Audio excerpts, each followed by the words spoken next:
versículos 3, 4 y luego el 13, por favor, hermanos. Primera de Pedro, capítulo 1, versículos 3, 4 y luego el 13.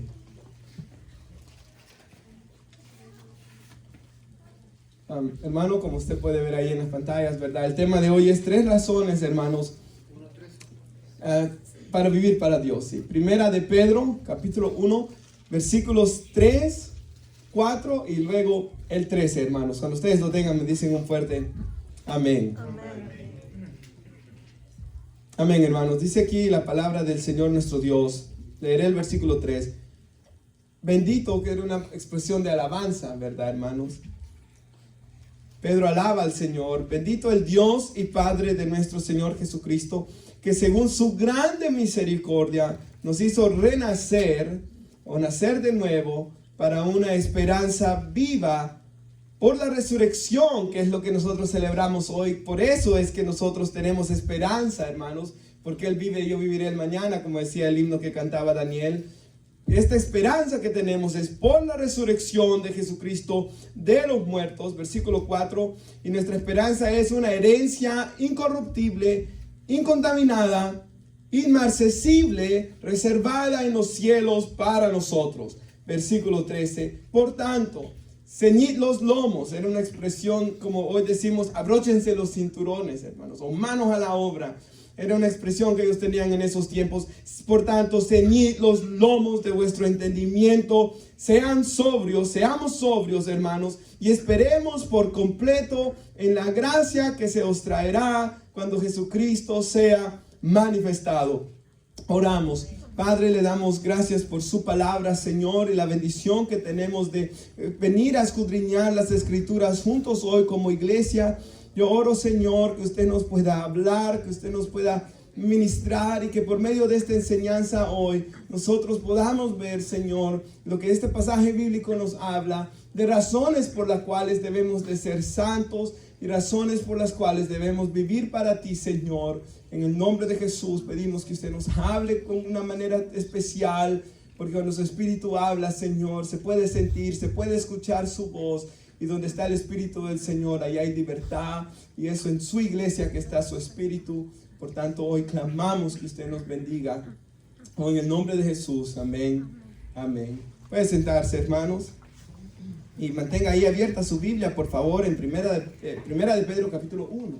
Manténgala abierta ahí, hermanos. Porque vamos a estar usando el contexto. Hermanos, 3 razones para vivir para Dios. Creo que nos da Primera de Pedro, versículos 13 en adelante. Hermanos, vivimos en un mundo donde las personas no quieren vivir para Dios, ¿verdad? Hermanos, la mayoría de personas quieren vivir para agradarse a sí mismos, quieren vivir para cumplir sus deseos y quieren vivir para sí, hermanos. Ese es el mundo en el que vivimos y nosotros en algún momento estábamos con esa misma mentalidad, ¿verdad? Que nosotros queríamos agradarnos a nosotros mismos, buscábamos ir tras nuestros deseos y buscábamos vivir para nosotros mismos. Pero de repente, hermanos, como Pablo cuando iba camino a Damasco, Cristo Jesús se nos apareció, ¿verdad, hermanos? Escuchamos el Evangelio y creímos en nuestro Señor y Salvador Jesús. Y luego nuestros corazones cambiaron y, hermanos, desde ese momento nosotros comenzamos a querer vivir para nuestro Dios. Si usted va conmigo, por favor, ahí en Primera de Pedro, capítulo 1, al versículo 23, dice ahí la palabra de Dios que nosotros hemos sido renacidos, o sea, hemos nacido de nuevo, ¿verdad?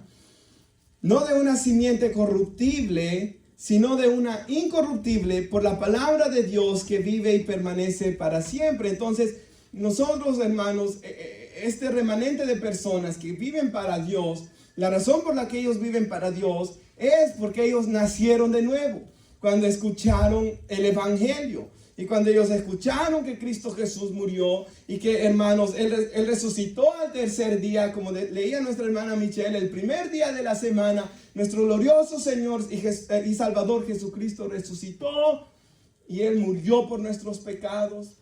Y en su resurrección Él venció la muerte Y todos aquellos que ponen su fe en Él son perdonados de sus pecados y pueden nacer de nuevo, resucitar ciertamente para una nueva vida, porque el hombre está muerto en delitos y pecados, dice la Biblia. Todos los hombres nacemos muertos en delitos y pecados. Y hermanos, por eso es que todo hombre necesita tener un encuentro personal con nuestro Salvador, por medio del cual el Espíritu Santo venga a vivir en él, haciéndolo nacer de nuevo. Volver a la vida ciertamente, hermanos.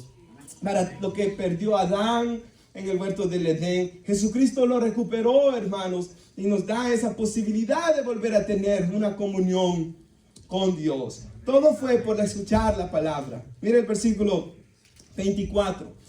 Porque toda la carne es como hierba y toda gloria del hombre como flor de la hierba. Entonces, Él explica que nuestra vida, ¿verdad, hermanos? Nuestros cuerpos son como hierba y la gloria del hombre, una expresión de la juventud, la fuerza del hombre, es como la flor de la hierba, que dice el versículo ahí, la hierba se seca y la flor se cae, mas la palabra del Señor permanece para siempre. Hermanos, el mundo pasa y sus deseos, todas las cosas son pasajeras. Nosotros mismos vamos de pasada, ¿verdad, hermanos? Pero la palabra que Dios ponga en nuestro corazón, esa va a permanecer para siempre, amados hermanos, porque por toda una eternidad estaremos con Cristo. Gracias a la palabra, dice ahí, el evangelio que nos ha sido anunciada. Ahora el capítulo 2, versículo 1 dice, desechando pues toda malicia, todo engaño, hipocresía, envidias y todas detracciones, que para seguir a Dios obviamente se tiene que dejar el pecado, ¿verdad, hermanos? Si yo vivo para Dios, yo tengo que estar dispuesto a dejar la malicia, el engaño, la hipocresía. Y dice el versículo 2, desead como niños recién nacidos la leche espiritual no adulterada. Amén. Hermanos, cuando alguien, leamos un poco más si gusta, para que por ella crezcáis para salvación, si es, dice él, que habéis gustado la benignidad del Señor. O sea, si alguien ha gustado de la bondad de Dios, en la cual el Espíritu Santo ha venido a ser derramado sobre su vida, ¿cómo sabemos? Pues aquí dice de que esas personas que anhelan vivir para Dios, que han entregado su corazón a Cristo, desean escuchar la palabra de Dios, como los bebés recién nacidos anhelan la leche, hermanos. Y eso está, todos aquí lo sabemos, ¿verdad, hermanos? Cuando ellos recién nacen, hermanos, cada cierto tiempo, ¿verdad? Cada 2, 3 horas, cada 4 horas a veces ellos se despiertan y se despiertan y se despiertan llorando, hermanos, porque ellos quieren esa leche, ¿verdad, hermanos? Entonces el apóstol Pedro dice aquí que la iglesia del Señor, aquellos que han gustado la benignidad de Dios, la bondad de Dios, deben anhelar escuchar la palabra del Señor. Hermanos, uno quiere aprender de ella, uno anhela escuchar la palabra de Dios. Yo me recuerdo, hermanos, cuando yo comenzaba en la iglesia y trabajaba de ir a vender a las tiendas hispanas, me recuerdo que se llamaba, creo que el Toro se llamaba en Laurel, no sé si alguien se recuerda de esa tienda, hermanos. Y yo iba ahí, cuando yo iba ahí, hermanos, en la parte de que dan la carne, ¿verdad, hermanos? Allá tenían una alabanza que decía, cuidaré mis manos, cuidaré mis ojos, cuidaré mis manos y cuidaré mi corazón de todo lo malo. Y luego escuchaba alabanzas que adoraban al Señor Jesús. Y cuando yo las escuchaba, mi corazón se regocijaba, hermanos. Porque en toda la tienda tenían una música, pero ahí al final tenían otra música, hermanos. Y uno siente las diferencias, ¿verdad, hermanos? Amén. Porque uno anhela, algo ha pasado en nuestro corazón. Amamos la palabra de Dios, hermanos. Y ese es el milagro que Dios ha hecho en nuestras vidas. De aquellos que no queríamos vivir para Dios, mas hoy amamos y anhelamos serle agradables a Él. Ya no vivimos para nuestros propios deseos, sino que queremos que su voluntad se cumpla en nuestras vidas, porque sabemos que la voluntad de Dios es buena, es agradable y es perfecta. Lo que Dios planea para nuestras vidas es mucho mejor de lo que nosotros podemos planear. Efesios 3:20 dice que Él es poderoso para hacer con lo que nosotros pedimos en oración mucho más de lo que nosotros podemos llegar a pedir o pensar. Amén. Cuando oramos, Dios hace más de lo que podemos llegar a pensar o llegar a pedir, porque nuestro Dios, hermanos, es omnisciente, omnipotente. Él todo lo sabe, hermanos. Él es sabio, dice la Biblia. Amén. Él es soberano y Él es bueno, hermanos, para con su pueblo, para aquellos que anhelan buscarlo a Él. En Primera de Pedro, versículo 14, si usted va a ir conmigo, y aquí ya vamos a ir viendo lo que vamos a ir versículo por versículo estudiando hoy. El versículo 14 nos dice a nosotros, hermanos, que hemos puesto nuestra fe en Cristo, aquellos que queremos vivir para Dios. Si alguien no está en Cristo hoy, yo lo animo a que entregue su corazón a Él y que viva para Él. Como hijos obedientes, dice ahí, no se conformen a los deseos, o sea, no se moldeen, ¿verdad?, a los deseos que antes tenías cuando estábamos en nuestra ignorancia. Claramente, hermanos, la Biblia nos dice aquí que nosotros ya no debemos de tener los mismos deseos que teníamos antes cuando estábamos en nuestra ignorancia. El hombre, hermanos, que no conoce a Dios, él solo busca agradarse a sí mismo en todo lo que él hace. O sea, puede tomar, hermanos, y tomar, aún sabiendo que le hace un daño a él, que posiblemente hace un daño a su hogar, y él no le importa, hermanos, porque él lo único que le importa es satisfacerse a sí mismo.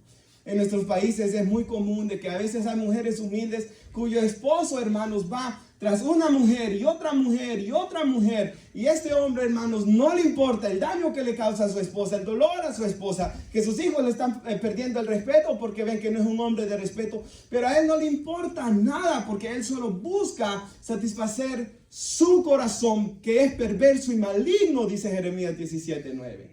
Entonces el hombre que no conoce a Dios, por ejemplo, ese ejemplo del matrimonio, él no le importa, si le sale una oportunidad, él la toma para cometer un acto de adulterio, pero el hombre de Dios no debe ser así. ¿Por qué? Porque el Espíritu de Dios ha entrado en él. Esa historia que yo les he contado, hermanos, me gusta tanto de ese hombre, que era un buen hombre, por cierto, en el sentido de que era un hombre, porque bueno, solo hay uno y es Dios, ¿verdad, hermanos? Pero él era un hombre que trabajaba, cuando no era cristiano, él trabajaba. Él iba a su casa y él pues unían sus cheques con su esposa y todo lo tenían juntos, como Dios manda, ¿verdad, hermanos? Y él era un hombre de hogar. Y como todos nosotros tenía defectos él. Y él, hermanos, a veces cuando le agarraba la tarde, él se alteraba y a veces le hablaba, le alzaba la voz a su esposa. Pero este hombre, hermanos, viene a Cristo y se convierte. Y un día se encuentra en la misma situación, él está tarde para el trabajo, se comienza a alterar un poco porque el jefe es bien enojado y él va a llegar tarde, hermanos, y su esposa le está diciendo algo y él, ¿qué no ves que estoy tarde? Y le alza la voz. Pero, hermanos, me gusta el testimonio porque dice que él iba en el carro, pero él iba en el carro sintiéndose tan mal por algo que él hacía antes. Y no se sentía mal cuando lo hacía. Fresco como una lechuga podía ir él en su carro. Pero hoy ya no. ¿Por qué? Aún eso que parece que no es un gran pecado, para el que está en Cristo lo es, hermanos. Porque el Espíritu Santo de Dios nos redarguye de pecado. Y ya no somos iguales que antes. Y este hombre cuenta que luego le fue a pedir perdón a su esposa por eso. Entonces, eso es cuando Dios ha entrado en una vida. Hermanos, podemos fallar, sí, pero el Espíritu nos trae tristeza que nos lleva al arrepentimiento, dice la Biblia. Y no nos sentimos bien en el pecado. Como dijo un pastor cubano, él dice que cuando era joven lo invitaron a un club nocturno a bailar. Y él dice que él siempre había sido cristiano y él se pone a pensar, si yo fuera ahí, dice el hermano de Cuba, yo solo fuera ahí a hacer el papelón, dice él, porque yo no encajo en ese lugar. Y es verdad, hermanos, nosotros no encajamos en esas cosas ya, no podemos bailar como el mundo baila. Yo no puedo irme a sentar con un montón de hombres a tomar porque me incomoda. ¿Por qué? Porque la sangre de Cristo me ha perdonado, me ha limpiado y el Espíritu de Dios está obrando en mí, ¿verdad, hermanos? Por tanto, yo quiero vivir para Dios. Y hermanos, y como dice la Escritura, Cristo amó a su iglesia. Esposos, dice, amen a sus esposas como Cristo amó a su iglesia y se entregó por ella. Entonces el hombre de Dios, su mente cambia, ¿verdad? Al punto de que él debe de ir buscando cómo amar y servir a su esposa, ¿verdad, hermanos? Y anhelar que ella se acerque más a Cristo y anhelar que ella viva feliz con él, ¿verdad? Porque, hermanos, nuestro deseo debe ser vivir para la gloria de Dios. O sea, toda motivación, por ejemplo, yo hoy estoy predicando, mi motivación debe ser llevarlos a ustedes a glorificar a Dios y a querer vivir para Él, hermanos. O sea, toda mi vida, dice la Biblia, aún lo que como, lo que yo bebo, todo debe ser para la gloria de Dios, como una alabanza. Me gusta algo que una vez un hombre le preguntó a Miguel Núñez, ¿y por qué Dios se quiere llevar toda la gloria? Siempre le dice un hombre, ¿verdad? Y él le dice, porque Él es el único digno de toda gloria. Y cuando Dios se lleva toda la gloria, ¿quién se lleva todo el beneficio? Sino nosotros los hombres, dice. Cuando vivimos vidas para la gloria de Dios, Él se lleva toda la gloria, pero los bendecidos somos nosotros, hermanos. Nosotros somos los bendecidos. Así que, hermanos, nosotros queremos vivir para el Dios bueno, que toda buena dádiva y todo regalo perfecto desciende de Él, ¿verdad? Nosotros queremos vivir, hermanos, para Él. Y como Jesús dijo, si ustedes me aman, van a guardar mis mandamientos. Y el creyente anhela la palabra de Dios para obedecerla, ¿verdad? Y algo tan bonito en la Biblia, hermanos, es de que, por ejemplo, dice Santiago, si alguien está falto de sabiduría, pídasela al Padre, el cual la dará en abundancia y sin reproche. Hermanos, en el Señor somos nueva criatura. Aquí ya no se trata de que si usted fue inteligente en la escuela. Aquí ya no se trata si sus notas eran altas en la escuela. Eso ya no importa en Cristo Jesús. Porque casi siempre, hermanos, los hombres que Dios les da mucha sabiduría en las Escrituras fueron hombres medio necios en la escuela, ciertamente. Bueno, dice la Biblia que Él escogió a necios para avergonzar a sabios, dice. Él escogió a débiles para avergonzar a fuertes. En 1 Corintios 1:27 dice eso, hermanos. Así que en el Señor no importan estas cosas. En Él podemos ser una nueva criatura. En Él hay un nuevo comienzo. En Él hay un nuevo nacimiento para que podamos vivir para Él. Yo a veces me admiro, hermanos, de los jóvenes que están aquí de high school, por ejemplo, de que cuando se gradúan quieren ir a ser militares. Quieren ir al Navy, quieren ir a las Fuerzas Armadas, quieren ir a cualquier cosa y quieren dar su vida por el país.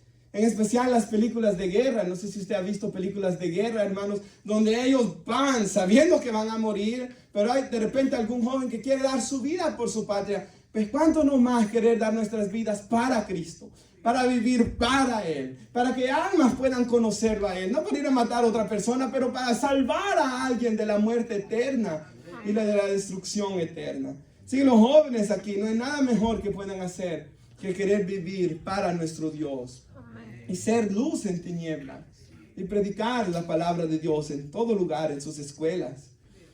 Así que, hermanos, si usted va conmigo al versículo 14, perdón, ese lo acabamos de leer, ¿verdad? De que no nos conformemos a los deseos que teníamos antes en nuestra ignorancia. Cualquier pecado que usted cometía, ya no lo haga, hermano. Si usted era pésimo con su esposa, cambie en Cristo Jesús. Si no, no ha venido a Cristo de verdad. Si usted tomaba y de repente le dan ganas de tomar, cambie, ore. Debemos de dejar esas cosas. Y dice el versículo 15, sino como aquel que nos llamó, que es nuestro Dios. Él es santo, hermanos. Él es 3 veces santo, dice la Escritura. Él es separado del mal. Así como Él es santo, nosotros debemos ser también santos. Sean santos en toda vuestra manera de vivir. Porque escrito está, y aquí está la razón, sed santos porque yo soy santo. Y aquí doy la primera razón por la que debemos vivir para Dios. Porque ser santo ciertamente significa apartarme del pecado, como nos está diciendo el pasaje bíblico. Ser santo es alejarme de esto, porque yo he sido llamado, yo he sido apartado para alguien especial. Eso significa ser santo en griego, como se escribió la Biblia. O sea, la santidad, ¿qué es la santidad? La santidad es alejarme de la maldad para dedicarme para mi Dios. Y aquí dice, hermanos, que la primera razón por la cual debemos vivir para Él es simplemente porque Él es santo, hermanos. Porque Él es glorioso, hermanos. Por el amor y la bondad y la pureza de Dios, porque Él es digno, nosotros debemos de ser también santos en toda nuestra manera de vivir. Ahora, hermanos, esto de santidad, quisiera explicarlo un poquito, hermanos. Tomar unos minutos para explicarlo. Hermanos, en la santidad, ¿verdad? Siempre que se estudia esto, hermanos, siempre se nos enseña, ¿verdad, hermanos? De que la santidad ciertamente es posicional o inmediatamente sucede. ¿Y qué quiero decir con eso, hermanos? La Biblia dice, seguir la paz y la santidad, sin la cual nadie verá al Señor.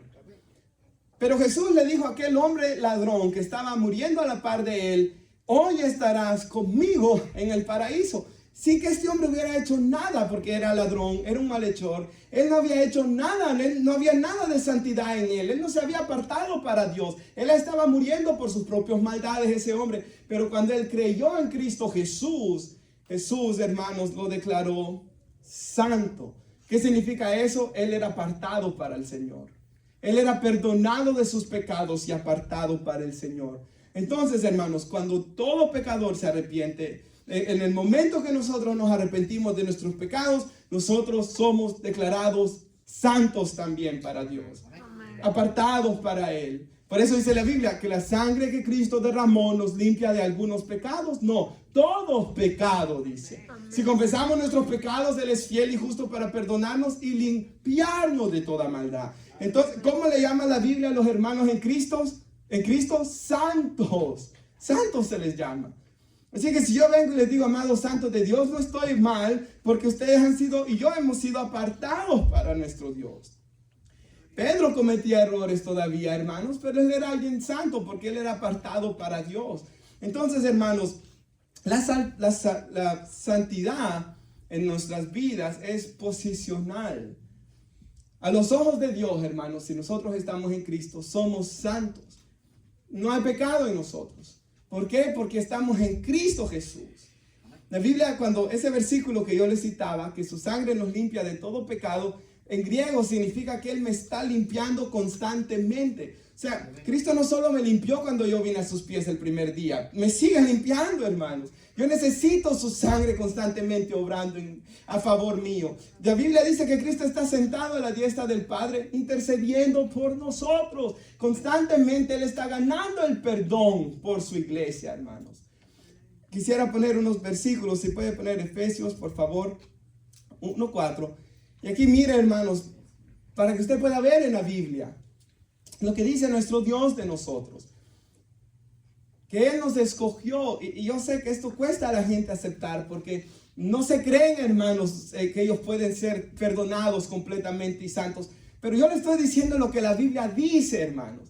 Y nuestro Señor dijo, y a mí me gusta tanto lo que Jesús dijo en Juan capítulo 6, ninguno que ven, dice Él, todo el que el Padre me da, vendrá a mí. El que a mí viene, yo no le echo fuera, dice Él. Amén. Me gusta tanto, hermanos. Una vez leyendo un libro, leía a un hombre que decía, pero Señor, yo soy tan pecador, pero yo no te echaré fuera, dice el Señor Jesús.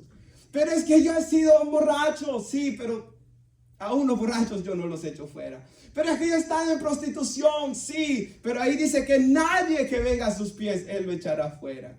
En el infierno no va a haber gente que va a decir, Cristo me rechazó. No, ellos dirán, yo rechacé a Cristo, yo rechacé su gracia, yo rechacé la oferta de salvación gratuita en la sangre de Cristo. Amén. Él no desprecia a nadie. El corazón contrito y humillado no lo despreciará jamás nuestro Dios. Amén. Por tanto, hermanos, sintámonos libres en Cristo Jesús, perdonados en Cristo, porque el evangelio significa buenas noticias. La iglesia debe sentirse libre, perdonada. Donde está el Espíritu del Señor, allá hay libertad. Ya no estamos bajo el espíritu de esclavitud para tener temor, sino que tenemos el Espíritu Santo por el cual clamamos, Abba Padre, dice la Escritura. Así como mi niña se acerca a mí y aprendió esa palabra, dar y verdad ya, de igual manera, Abba Padre significa eso, hermanos. Dar es un término de unión, no sé cómo explicarlo, hermanos, pero ustedes espero que me entiendan. Esa cercanía con nuestro Dios tenemos en Cristo Jesús, hermanos. Así que, hermanos, no lo terminé de leer. El Señor nos escogió antes de que Él creara el mundo, antes de la fundación del mundo. Y esto está en Reina Valera, por cierto, hermanos, para que seamos, dice ahí, santos y sin mancha delante de Él. Por eso es que yo le digo que la santificación o la santidad es posicional, hermanos. A sus ojos, la iglesia de Cristo es santa y sin mancha, dice ahí. Otro versículo, este lo explica mejor, Colosenses. Lea esto, hermanos. Dice que nosotros en otro tiempo éramos extraños y enemigos del Señor. Yo sé que no pensábamos que nosotros éramos así, ¿verdad? Yo me sentía, hermanos, cuando tenía 13 años, cuando tenía 14 años, cuando tenía 15 años, que yo era la mejor persona del mundo, hermanos. Hasta que me di cuenta que era un pecador. Hermanos, aquí dice que éramos extraños, enemigos en nuestras mentes del Señor. Hermanos, en mi mente yo pensaba tantas cosas malas. Nunca me ponía a pensar que Dios miraba mis pensamientos. Ahora hacíamos malas obras. Y a pesar que éramos enemigos, Cristo Jesús, por medio de su sangre, nos ha reconciliado con el Señor, hermanos. Usted quizás se ha peleado con alguien, ¿verdad? Puede ser con su esposo, con su esposa, con sus papás, con sus hermanos, con quien sea. Y usted se ha reconciliado, hermanos. Y qué bonito se siente eso, ¿verdad, hermanos? Ahora dice el siguiente versículo. Él nos reconcilió en su cuerpo de carne, por medio de su muerte. O sea, Él murió y Él sufrió y Él pagó el precio de todos nuestros pecados para reconciliarnos. Amén. Pero no solo para perdonarnos Él, para presentarnos también santos, dice. Porque ¿quién está representándonos a la diestra del Padre? Nuestro Señor Jesús. Me gusta tanto lo que leí en la Biblia de estudio de Spurgeon, de que cuando Jesús resucitó, en el pasaje que leía nuestra hermana, cuando Tomás duda, todavía tiene las heridas en sus manos, ¿verdad? Todavía está la herida en su costado.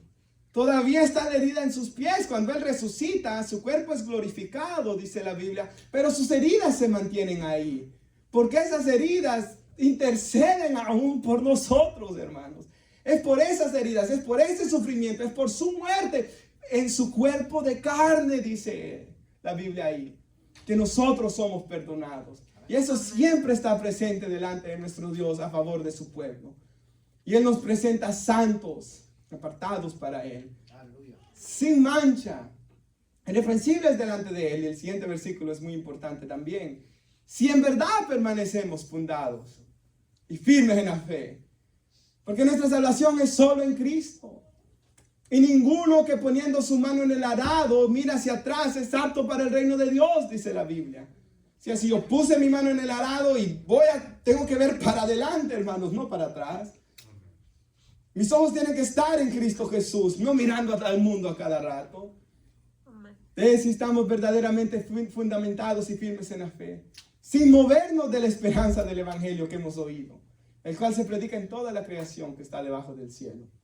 Hermanos, mientras estamos en Cristo, y si de verdad estamos en Cristo, nosotros, hermanos, somos santos y sin mancha delante de nuestro Dios. Amén. Esa es la santidad que Dios nos llama a tener, poniendo solamente nuestra fe en Cristo. Posicional. Pero luego está otro aspecto de la santidad que la Biblia enseña. Y es una santidad progresiva, hermanos. Progresivamente en nuestra vida cristiana, Él comienza, dice Filipenses 1:6, una buena obra en nosotros, la cual Él la va a perfeccionar. Hermanos, si nuestra fe está en Cristo, yo debo desear la leche espiritual cada vez más, ¿verdad, hermanos? Yo debo de ir creciendo. Mi corazón y mi carácter tiene que ser transformado como el de Cristo Jesús, hermanos. O sea, yo tengo que estar viendo un crecimiento espiritual. Juan 15, Jesús dice, permanezcan en mí y yo en ustedes. Mi Padre los va a limpiar para que den más fruto, porque separados de mí nada podéis hacer. Hermanos, si nuestra fe está en Cristo de verdad, y si estamos firmes en Cristo, tenemos que ver, hermanos, y yo se lo pido hoy de todo corazón, hermanos, y Pablo dice en una parte, ¿verdad?, de que él les ruega, dice, en 2 Corintios 5, yo les ruego, reconcíliense con Dios, dice él. O sea, Pablo llega a tal punto, es más, no es Pablo, perdón, dice como que si Dios rogase por medio de nosotros, dice, reconcíliense con Él. Así que si yo pudiera hoy rogarlos, hermanos, y ciertamente no yo, pero Dios por medio de mí, que se reconcilien con Él, y que vean si en sus vidas verdaderamente Cristo está obrando. Y si no lo está, hermanos, Él es amplio para perdonar. Él siempre es bueno. Venid luego y estemos a cuenta, dice Jehová. No hay razón para estar alejados de Él. Lo que sí hay es razones para vivir para Él. Y la primera es esta. Vivamos para Él porque Él es santo y Él es digno de vivir para Él. Hermanos, así que la santidad es posicional, mi posición delante de Dios. Pero también es progresiva, ¿verdad? Yo tengo que estar cambiando la imagen de Cristo cada vez más. Y un día dice la Biblia que nuestra santificación va a ser completa.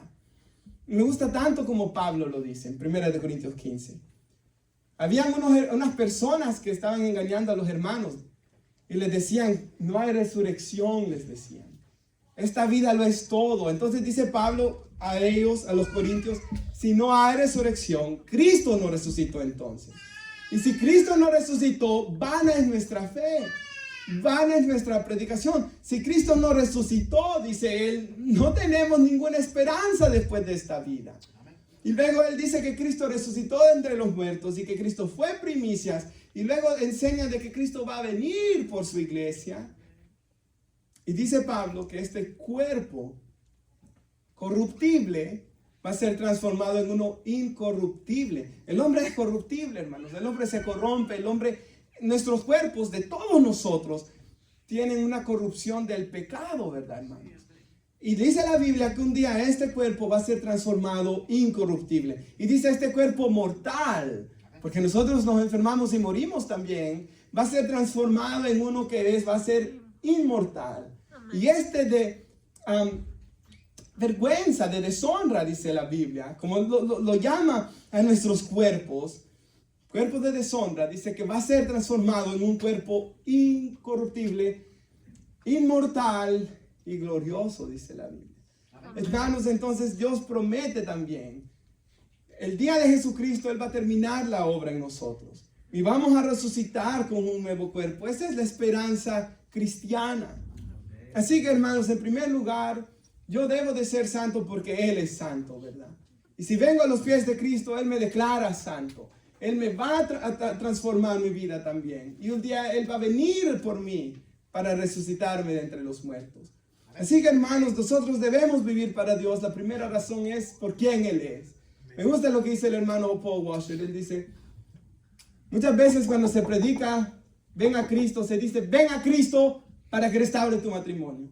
Ven a Cristo para que te dé un carro nuevo. Ven a Cristo para que te dé salud. Ven a Cristo para que... Pero debemos de decir, ven a Cristo porque Él es digno, porque Él murió en una cruz, porque solamente en Él hay salvación y solo Él perdona pecados, hermanos.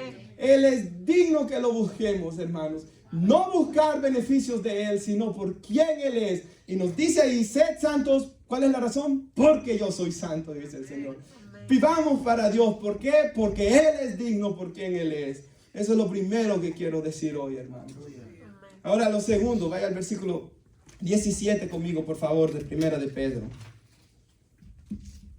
Dice aquí, que si invocamos por Padre, si decimos que Dios es nuestro Padre, ¿verdad? Aquel dice, que sin acepción de personas, juzga según la obra de cada uno, conduzcámonos en temor todo el tiempo de nuestra peregrinación.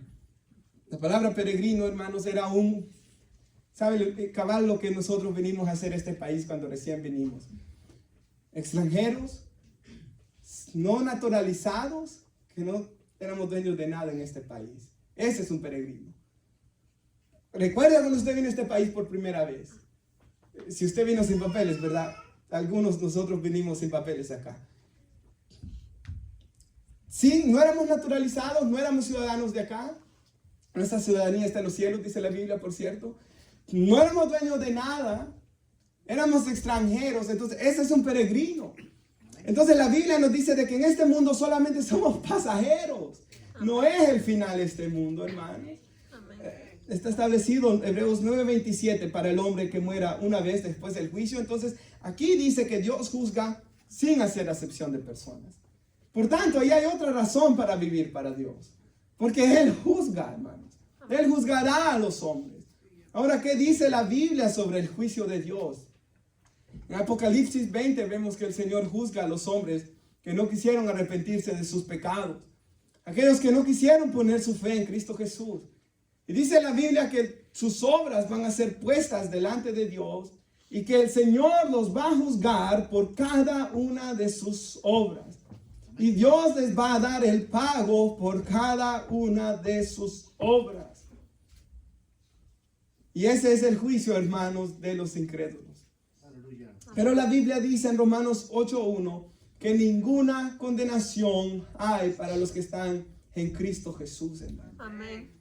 Entonces, el Señor a los creyentes no los va a juzgar por sus pecados, porque nuevamente Cristo pagó por sus pecados. Amén. Y los pasajes bíblicos que hemos leído dice que la iglesia Él la va a presentar sin mancha, porque Él ha pagado por sus pecados. Hermanos, por ejemplo, para que quede bien claro esto, este apóstol Pedro que escribió esto, en el libro de Gálatas, capítulo 2, lo vemos pecando, hermanos. Lo vemos fallando. Vemos que Pablo lo tiene que ir a reprender.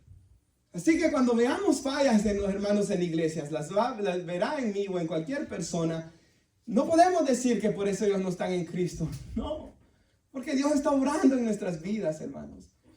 Ahora, hermanos, si no se ve ningún cambio en nosotros, ningún amor por Dios, pues ahí sí, ¿verdad? Por sus frutos los conoceréis, dice el Señor. Pero si se ven frutos buenos, si se ve un corazón agradecido, si se ve humildad, porque el fruto del Espíritu se tiene que ver. Y cuando se vean errores, por ejemplo, Pedro ahí en Gálatas 2, cuando él peca, Pablo lo reprende, él se calla, dice la Biblia. Él no le grita a Pablo, él se calla porque él sabe que ha pecado, el Espíritu Santo está obrando en él. Y hermanos, para aquellos que hemos creído en Cristo, ninguna condenación hay para nosotros. Porque Cristo pagó por todos esos pecados. Este es el Evangelio, esta es la buena noticia. Pero sí dice la Biblia que vamos a compadecer ante el tribunal de Cristo. Y ahí Él juzgará nuestras obras. Y Pablo usa una ilustración del fuego, dice. Sus ojos son como fuego, dice la Biblia. Y nuestras obras van a pasar por los ojos del Señor. Y dice, hermanos, de que, por ejemplo, algunas obras de algunos cristianos van a ser como la madera, como el heno, como la hojarasca. Y usted sabe que esas cosas se queman en el fuego. Y dice que muchos van a tener una gran pérdida en aquel día. Porque nunca vivieron para Dios, hermanos. Fueron salvos, ¿verdad? Iban a la iglesia quizás, pero sus obras, hermanos, son quemadas. Y luego dice que hay otras obras que son comparadas con el oro, con la plata y con perlas preciosas que pasan el fuego. Y ese va a recibir recompensa, dice. Así que, ¿por qué debo vivir para Dios yo también? Porque Él un día, hermanos, si yo vivo para Él, me va a recompensar por las obras de amor que hagamos para Dios, hermanos. Y algo muy importante que quiero decir, que lo he dicho en otras ocasiones, hermanos, pero aprovechando que hay personas nuevas hoy. Cuando yo digo esto, hermanos, no estoy diciendo que nuestras obras tienen que ser perfectas, no. El Señor lo que ve es la actitud del corazón, hermanos. Y me gusta tanto como un hermano lo dice. Un hermano cuenta de que su niña pequeña venía a él con un dibujito de papá y mamá y ella, usted los ha visto, ¿verdad? Y aunque el dibujito estaba todo así, ¿verdad? Los niños no pueden dibujar bien, no pueden colorear bien, pero el amor con el que ella lo hizo fue lo que valió para él. Y ese dibujo valía más que lo que Pablo Picasso pudiera haber pintado, ¿verdad? Amén. Entonces, hermanos, es igual nuestras obras. Me recuerdo mis primeras prédicas, hermanos, eran como, hoy no, eran horribles, no las aguanto ni ver, porque quedaron grabadas. Mi hermano Elías me estaba a hacer chiste el otro día por una de ellas, hermanos. Pero, hermanos, aunque hayan sido, ¿verdad? Eran bíblicas, ¿verdad, hermanos? Pero yo era bien alocado antes para predicar, hermanos. Pero sea como sea, Dios miraba la intención del corazón, ¿verdad? Entonces es ahí como Él recompensa a cada uno, hermanos. Y debemos anhelar excelencia para nuestro Dios, claro que sí. Pero aún por un vaso de agua fría que diéramos a alguien, porque es discípulo, dice que recibiremos nuestra recompensa. ¿Por qué debemos vivir para Dios? Porque Él es digno. Y segundo lugar, porque un día Él me va a juzgar. Y me gusta algo que dijo R.C. Sproul, quisiera leérselo, hermanos. En su Biblia de estudio Él dijo esto: la recompensa, dice Él, aunque es otorgada basada en nuestras obras, la recompensa es todavía por gracia. Porque ninguno de nosotros quiso vivir para Dios ni servirle. Agustín de Hipona dijo esto: Dios corona sus propios dones, dice él. O sea, Dios nos da la recompensa por lo que Él al final hizo en nuestras vidas. Y nosotros nos esforzamos, claro que sí. Como decía nuestra hermana el día martes, hermanos vienen cansados aquí a la iglesia. Vienen cansados a predicar quizás un día martes. Vienen hermanos cansados, y yo he escuchado testimonios de hermanos aquí, salen a evangelizar. Después de trabajar salen a evangelizar, hacen tantas cosas, oran, hermanos, claman. O sea, todas estas obras, uno pone un esfuerzo, ¿verdad, hermanos? Pero ciertamente detrás del esfuerzo que uno pone, ¿quién está? Es Dios quien puso en nosotros ese querer como ese hacer. Es Dios quien nos llama a servirle en cierta área. Es Dios al final quien nos da su espíritu para que podamos desempeñar lo que Dios quiere que hagamos. Y al final es Dios quien nos va a recompensar por eso que Él hizo en nuestras vidas, hermanos. Y juntos hicimos el Espíritu Santo y nosotros para su gloria, hermanos. Debemos servirle por esta razón. Y tercera y última, por favor, si va ahí conmigo al versículo 18. Leeré el final del 17.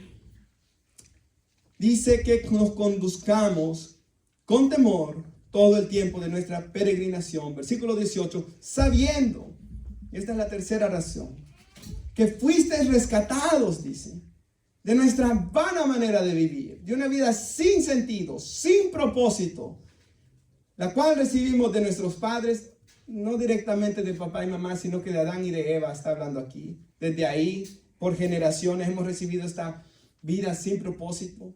Por eso el hombre, ¿verdad?, busca suicidarse a veces porque no le encuentra propósito a esta vida. Y Dios nos rescató de esa vida. No con cosas corruptibles como oro y plata, que tanto valor se le da, sino con algo mucho más glorioso. Algo que de verdad es precioso, con la sangre preciosa de Cristo, como de un cordero sin mancha y sin contaminación, ya destinado desde antes de la fundación del mundo, pero manifestado en los posteriores tiempos por amor de nosotros. He dado razones de vivir para Dios hoy, la Biblia, porque Él es santo, Él es digno. Porque Él nos va a juzgar, pero le doy una tercera, hermanos, viva para Él, porque Él nos rescató de nuestra vana manera de vivir con la preciosa sangre de su Hijo Jesucristo, porque de tal manera Él amó al mundo que dio a su Hijo unigénito. Todo aquel que en Él cree no se perderá, mas tendrá vida eterna. Hermanos, aquí dice que Él ya estaba destinado desde antes de la fundación del mundo. Los teólogos, hermanos, explican de que estaba el Padre, el Hijo, el Espíritu Santo, planearon crear al hombre, vieron todo lo que iba a pasar y Cristo Jesús dijo, yo voy a morir por ellos.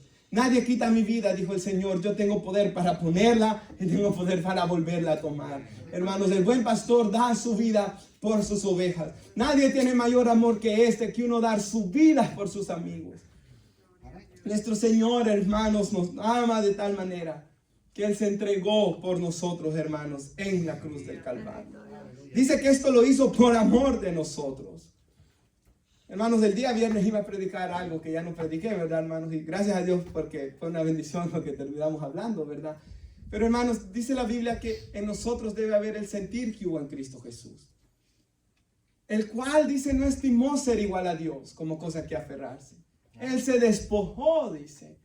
Él se entregó y Él vino a morir por nosotros. Él no iba buscando su comodidad. Él lo que iba buscando era la salvación nuestra. Y por eso dice aquí que por amor a nosotros, Cristo decidió morir. Amén. Versículo 19 dice que como un cordero sin mancha y sin contaminación. El día viernes, ¿verdad?, comenzó en Israel la celebración de la Pascua. Y ellos venían y inmolaban el cordero de la Pascua. Y lo sacrificaban, ¿verdad? Y por 1500 años lo hicieron. Y hermanos, luego vino Cristo Jesús y Él murió, hermanos, un día viernes, cuando se estaba sacrificando el cordero de la Pascua, Él murió, dice ahí, como un cordero, sin mancha, sin contaminación. Y la preciosa sangre que Cristo derramó ahí fue para perdón de nuestros pecados. Israel celebraba la Pascua porque ellos celebraban, en inglés es Passover. O sea, ¿se acuerdan que ellos ponían sangre en las puertas, en los dentales de las puertas, dicen, arriba de las puertas? Y la muerte pasaba, o sea, Passover, ¿verdad, hermanos? Pasaba y no hería a los israelitas. Entonces, hermanos, gracias a la sangre de nuestro Señor y Salvador Jesús y a su resurrección, no vamos a sufrir la muerte segunda, la condenación eterna, sino que la sangre de Cristo nos ha cubierto, hermanos, para salvación. El pueblo de Israel celebraba de que Dios los había sacado de la esclavitud de Egipto. Y como decía yo el viernes, hermanos, ellos sufrían en esa vida de esclavitud. Y nosotros de una vana manera de vivir, de una vida vana, vacía, sin propósito, nuestro Dios nos rescató por medio de la sangre de su Hijo. Como dice la Biblia en 1 Corintios 5:7, Cristo es nuestro Cordero de la Pascua. Él fue, hermanos, quien nos salvó. Hebreos 7:26 dice que tal sumo sacerdote nos convenía.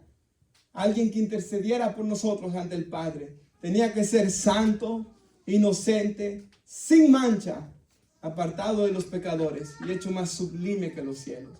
Hermanos, ahí nos habla la grandeza de nuestro Salvador. Los cielos de los cielos de los cielos no podían contenerlo y aún así Él decidió hacerse hombre y morir en una cruz. Y esa es suficiente razón para que nosotros anhelemos vivir para Él. Así que concluyo, hermanos.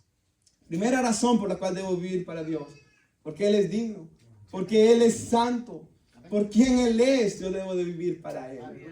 Pero si queremos otra segunda, hermanos, aquí el pasaje bíblico nos dice que Él juzga. Y Él juzgará un día.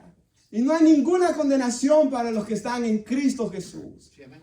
Y va a haber un galardón por la obra que cada uno hace.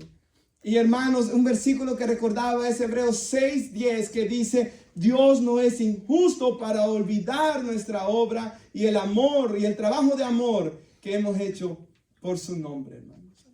Y que hacemos aún sirviéndole a los santos, dice ahí. El Señor no olvida nada que nosotros podamos hacer para Él, hermanos. Todo lo que usted hace, cada vez que usted dobla sus rodillas y está orando por alguien, cada vez que usted sale a evangelizar, cada vez que usted hace cualquier obra de amor por Él, Él no lo olvida. Por tanto, es digno que vivamos para Él. Y es más, hermanos, Él no solo nos va a bendecir en el futuro, Él nos bendice en esta vida, hermanos. Grandemente, grandemente nos bendice Él. Como decíamos el domingo pasado. Pero en tercer lugar, debemos vivir para Dios. Porque Él nos rescató de nuestra vana manera de vivir con su preciosa sangre. Por tanto, quiero concluir con un versículo en la pantalla. Judas, capítulo 1. Este es el libro que está antes de Apocalipsis, hermanos. Y el discípulo del Señor, no Judas Iscariote, ¿verdad, hermanos? El otro escribe esto. A mí siempre, hermanos, me ministra este pasaje porque dice de que aquel que es poderoso, que es nuestro Dios. Léalo con fe, hermanos. Él es poderoso para guardarnos sin caída hasta el día de que Él venga, hermanos. Sin fe es imposible agradarle, hermanos. O sea, tenemos que creer en el poder de Dios. Tenemos que confiar en su poder. Tenemos que creer en su amor. Es más, ¿cuál es el trabajo de un pastor? Piensen esto por un segundo. En Israel, cuando habían pastores, los pastores tenían que cuidar las ovejas.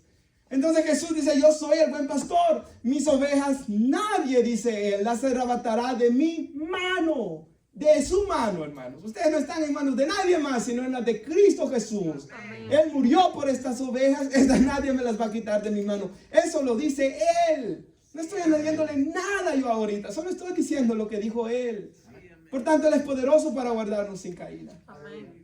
Y hermanos, cuando se habla de la venida de Cristo hay tanto miedo tantas veces, pero hermanos, la iglesia no debe de esperarla así. La Biblia termina así: amén, ven Señor Jesús. Amén. La iglesia debe estar expectante y dice que ese día nos va a presentar sin mancha delante de su gloria con gran alegría. Como dijo un hermano, el rostro del Señor no va a estar amargado cuando vea llegar a su iglesia, sino que estará con gran alegría, hermano. Amén. Me gusta como dice el profeta Isaías, dice el profeta Isaías, en Isaías 53, cuando habla de la muerte de Cristo, dice que el Señor Jesús verá el fruto de la aflicción de su alma y que quedará satisfecho, dice. Nuestro Salvador estará con gran alegría y su iglesia estará con gran alegría también. Por tanto, hermanos, el siguiente versículo: al único y sabio Dios, nuestro Salvador, a Él sea la gloria, majestad, imperio y potencia, ahora y por todos los siglos. Amén. Nos ponemos de pie y oramos. Hermanos, hoy quisiera que, recordando, hermanos, la muerte y la vida de nuestro Señor Jesús, hiciéramos algo especial. Se puede pasar Daniel a entonar unos himnos. Y la iglesia, por favor, hermanos en Cristo, y yo sé que hoy hay algunos hermanos, por ejemplo, esa hermana que viene de El Salvador, que no son miembros de aquí de la iglesia, pero lo importante es que seamos miembros de la iglesia de Cristo, hermanos. Amén. Todos, por favor, que en Cristo, bautizados, tomen el privilegio de participar de la Santa Cena hoy, hermanos, todos juntos.